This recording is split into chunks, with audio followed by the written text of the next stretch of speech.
What's going on, guys? Andrew Piluk Hockey here, back with another video, and you guys can see the title. I'm going to be talking about the New York Islanders and their incredible run that they've been on. I know they just lost their last game 3-0 to the Anaheim Ducks, but I'm recording this on November 26th, and at the time of recording this, they are on one of the best runs in the NHL. Now again, the point streak is over, but it ended at 17 games. That is absolutely ridiculous. We're going to be looking into some of the numbers, where the offense and the production is coming from, how this is all working. But at 16-4-2 to start the year, this is one of the best teams in the NHL, if not the best. We're going to look at some numbers here. And again, you're going to say, but they're not first in the whole league. Well, by win percentage, they might be right there. So we're going to look into some numbers here and go into a deep dive of why the New York Islanders have been so successful to start the year. Before their loss to the Ducks, they hadn't lost since October 11th in regulation, and they went on the 27th longest point streak in NHL history, which obviously is insane. There's been a lot of games played. And you can credit the coach, the players, the organization, because I think that there was a lot of people, including myself, that didn't think that the Islanders were going to be towards the top of the league again this year. Last year, they were really impressive, but Robin Lehner moved on. There was some weird thing there. I thought that they were going to end up giving him another contract. They brought in Varlamov, which a lot of people were against. I was unsure of if it was a great move.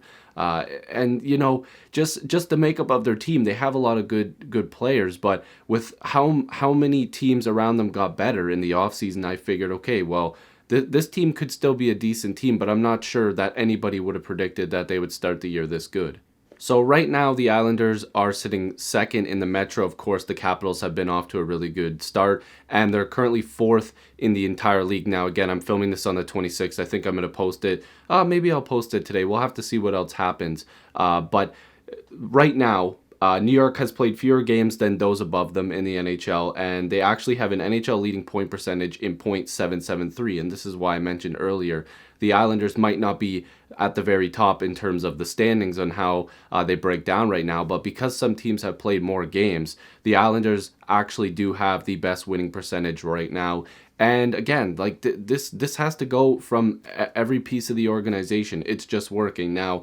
Here's the thing I will say. Lou Lamoriello has done a good job with a few of the pieces, and just because I'm a Leaf fan, I'm not going to sit here and say he's the worst GM, but do keep in mind, Lou has his good and bad moves, and trust me, there's probably still some bad moves coming. I don't think that he constructed this team the way it is right now. He's definitely made some good moves in terms of this team, but let's pump the brakes on Lou Lamoriello being the best GM in the league, because there are a lot of people out there that are saying that this guy is a mastermind, but quite a few of these pieces were not put together by him. He's still a good GM nonetheless. I met him. He's a good guy. I mean, he's a good guy. That's what I thought. I met him once. He seems like a good guy, and yeah, he's doing a good job with the Islanders. The funny part is about this winning streak too is that it's not just based off of them just dominating games. They've actually gone to overtime and the shootout quite a bit. I believe it's like 6 or 7 games so far they've had to, you know, try to pull out a victory in overtime. So they are you know, fighting for these victories a lot of the time, but that counts. They all do. I'd also like to credit the fact that there's an article that was written on Sportsnet. Actually, I should really get the writer of this article, because there's a lot of these statistics are coming from it. Emily Sadler, hopefully I'm saying that, or Emily Sadler, hopefully I'm saying that correctly, but she noted the fact that the Islanders are also not dominating in terms of puck percentage. They're actually, you know, giving up a lot of time in their own zone, but they're being effective in keeping their opponents to the outside, not letting them get in and get high scoring and dangerous, you know, scoring opportunities. They're pushing them out, making them play their game, so they're still playing the Islanders style of game. And once the Islanders, you know, have the opportunity to break out, they're breaking out, and usually they're putting up some decent scoring chances. Another thing that's been really key to them, and we'll get into their goalie statistics here in a second, is that the goaltending has been split up. Like I mentioned before, Varlamov is a guy that they brought in. A lot of people were against it. I wasn't sure it was the best move, because Lehner seemed like a really good shot to come back and do the same thing. I thought that he was, you know, making progress towards being a really solid starting goalie. Like last year, he literally was one of the best in the league, and I felt like he would just continue to do that this year. Even though early on in his career, I was kind of tough on him, but again, I'm just a dude in front of a camera. But he's done quite well with the Chicago Blackhawks. But getting back to the Islanders, Varlamov and Greiss, they've split up time and they've both done really well. But Greiss actually has had the better statistics. Right now in 12 games played, he's 9-2-0 with a 2.15 goals against average and a 930 save percentage. That's got to be some of the best numbers in the league. He's putting up insane numbers. Then Varlamov, earning his contract, 7-2-0 with a 2.63 goals against average and a 913 save percentage. So very respectable numbers. Both these guys are giving their team a chance to win, and that's all you need. If your goalies are in there at least, giving you the opportunity to win games, then more than likely you're going to come out with at least a point. Then you look at their scoring and you think, okay, well, there's not a ton of these guys at the top of the scoring leaderboard. That you don't see Barzal in the top 5 or anything like that, but that doesn't matter. If you have organizational depth when it comes to your young guys, your veterans and all that, you're going to win hockey games. Barzal's leading the team in 22 games played. He has 20 points. Brock Nelson has 19 in 22. Beauvillier has 16 in 22. Brassard has 16 in 22. That was a really nice pickup for them. I think Brassard's exceeded expectations so far.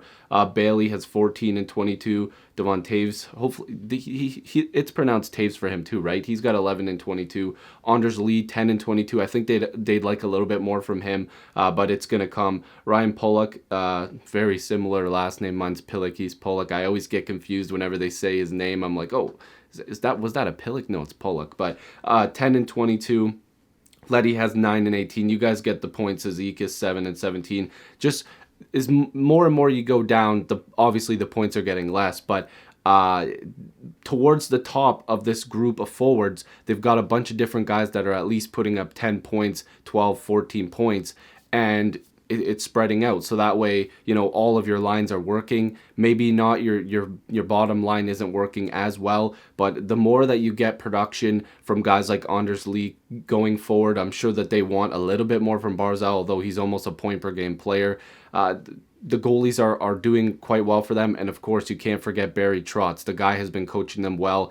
I guess one of the games that they gave up a point to Pittsburgh, I think it was like the 16th game in a row where they had a point. He was upset with the fact that they even gave Pittsburgh a point, even though they tied their longest point streak in franchise history. It's insane. The guy just wants to win. He's been a really welcome addition to that club for the past few years. And the Islanders just look like a team that wants to run into the playoffs this year and make noise. Now, of course, things can fall apart. That goes for any team in the league. And also, a bunch of teams can get much better. Look at the St. Louis Blues. They started off poorly. They won the Stanley Cup. Some teams start off really hot and then they just crash and burn towards the end of the year. But I honestly think the way that this team is built, the morals that they have, the coaching staff, everybody top to bottom, it seems like they're all on the same page and it's working. And, as a Leaf fan, that's really cool to see because I just like watching good hockey. People seem to think that, other teams fan bases need to hate each other. I quite enjoy watching the Islanders play. Teams like the Bruins, it doesn't matter to me. It's all hockey at the end of the day. And they're an impressive team, and that's why I wanted to quickly talk about it, some of those numbers. I think people are not giving the Islanders as much credit as they deserve early on in the season, and they're 16-4-2. How can you ignore that? So hopefully you guys enjoyed this video. If you're new, make sure to subscribe. I'd love to have more hockey conversations with you. Join the squad. Let's get to 7,000 subscribers. I appreciate you guys as always. There's tons of hockey content on here. Let me know down below if you want me to talk about another team, because I just like talking about hockey. Peace.